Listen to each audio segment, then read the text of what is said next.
In the fascinating world of ancient Rome, marriage looked very different from what we think of today. Back then, getting married wasn't really about love or spending your life with someone special. It was more like making a business deal or forming a powerful alliance between families. Surprisingly, it was totally normal, even expected for Roman husbands to be unfaithful. Affairs weren't hidden or shameful, like they might be today. In fact, many men had casual flings with women known as courtesans, or even long-term lovers outside of marriage. But that's not all. Roman men often had romantic or sexual relationships with other men too. And this was seen as a regular part of life to truly understand how the Romans thought about love and desire.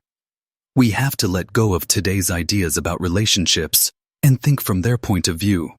Where marriage, power, and pleasure were all deeply connected in ancient Rome, people didn't label themselves the way we often do today as gay, straight, or bisexual. Instead, they cared more about who was in control during a relationship than who was involved in a typical man-woman relationship. The man was seen as the dominant one, the giver, while the woman was the receiver. This wasn't just about the relationship itself.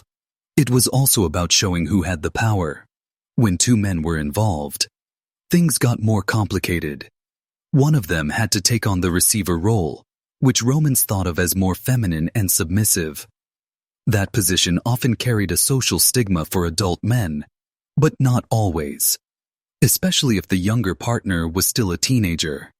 One well-known type of same-sex relationship was called pedestry. In this setup, an older man called the Arises formed a bond with a teenage boy known as the Eromenos. But it wasn't just about romance or intimacy. These relationships often included mentorship, guidance, and help with getting ahead in society. Back then, big age differences in these relationships weren't shocking like they would be today, especially among the wealthy and powerful. For the Roman elite, it was seen as a normal part of a young man's journey into adulthood, offering him important connections and a way into the world of politics and influence. Even among Rome's most powerful men, emperors, generals, and politicians, it was completely normal to have both male and female lovers. What's surprising is that this wasn't seen as cheating, at least not the way we think of it today. Back then, there were no birth control methods, and giving birth was one of the most dangerous things a woman could go through. So, when a man had affairs outside of marriage, especially with other men, it was sometimes seen as a way to avoid putting his wife at risk, a kind of ancient birth control in a strange and practical sense in same-sex relationships. The person with more power, like an emperor, was usually expected to take the dominant masculine role. This showed off his strength and authority. But Roman society didn't always follow its own rules. Sometimes even the most powerful men didn't stick to these expectations. Believe it or not, Julius Caesar, one of the most famous leaders in Roman history, was said to enjoy being the more submissive partner in his same-sex relationships. This shocked many people at the time, and left Romans gossiping and confused, because it didn't match the image of a strong, commanding ruler. Emperor Hadrian was not like most Roman rulers. Although he was married to a woman mainly for political reasons, he seemed to have no real romantic interest in her. In fact, many historians believe they never even shared a physical relationship. This idea comes from the fact that both Hadrian and his wife had many lovers of their own, and Hadrian gave most of his attention to men. One young man in particular stood out, a beautiful and intelligent teenager named Antinous.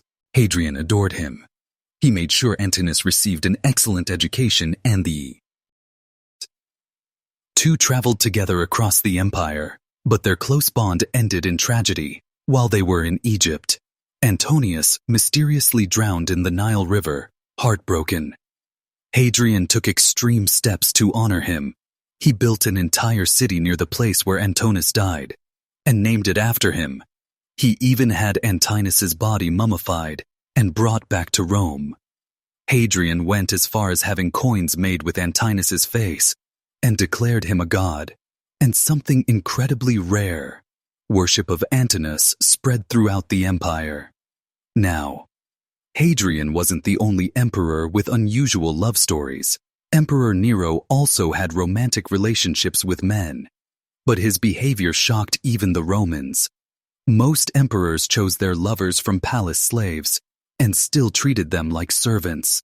Nero, however, did something very different. He held full wedding ceremonies. In one case, he married a former slave named Pythagoras, but Nero played the role of the bride wearing a veil, and all while Pythagoras was the groom. This confused the public because Nero, as emperor, was expected to take the dominant masculine role later. Nero married another young male slave named Sporus, this time to please the Roman people. He took on the masculine role himself, showing how even emperors had to balance their personal desires with public expectations. However, some of Emperor Nero's actions would be deeply disturbing by today's standards. In one shocking case, to make sure the public saw him as the dominant masculine figure in his relationship with the boy Sporus, Nero had the boy castrated, a cruel act done purely for image and control. There are other examples of Nero being harsh or abusive toward his lovers, but it's hard to know exactly what's true. The most shocking claim about Emperor Nero is the ancient assertion that he committed incest with his mother Agrippa the Younger. This allegation appears primarily in the works of the historian Suetonius T. He Lives of the Caesars, and more cautiously in Tacitus' Annals.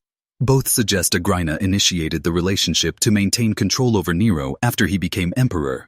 While the incest allegation is a notorious part of Nero's dark legend, it is almost universally regarded by credible historians as a vicious fabrication.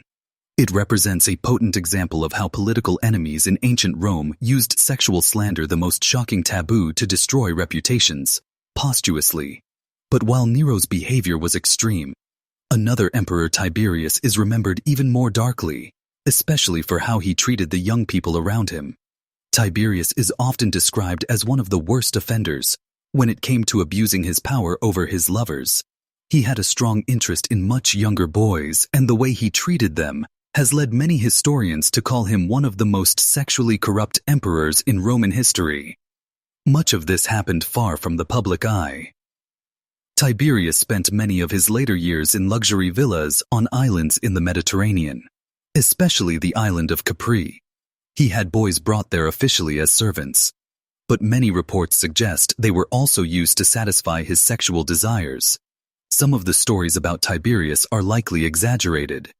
Roman historians often added shocking details to make their subjects look worse, but even if only part of it is true, it paints a disturbing picture of how absolute power could be abused in the Roman Empire.